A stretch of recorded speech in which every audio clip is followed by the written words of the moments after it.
हमें माफ कर दो। काश तुम्हारी बहन भी हमें माफ करती। हमने तुमसे बहुत कुछ छीन लिया। हमारा गुनाह इतना बड़ा है कि कभी कभी मिट नहीं सकता।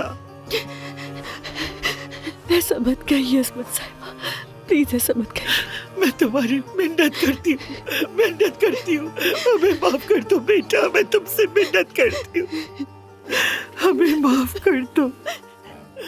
काश तुम्हारी बहन भी कर दे। वो कैसे कर सकता था? अब्बास ने एक 18 साल लड़की के साथ ऐसा कैसे किया? काश खुदा उसकी हड्डियां तोड़ देता। अब्बास, तुम मेरे बेटे के नाम पर धब्बा हो। अब्बास, वो हामला भी थी। वो सिर्फ 18 साल की थी और हामला भी थी।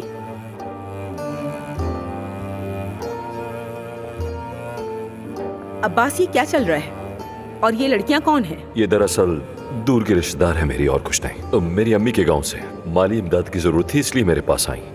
मुझसे जितना हो सका मैं इनकी मदद करूंगा। सच बताओ अब्बास। देखो, इस तरह बात मत करो। खैर, बेहतर यह है कि अब तुम दोनों यहां से जा सकती हो, और तुम इसका ख्याल रखना। मैं तुम्हें अकेला नहीं छोड़ूंगी।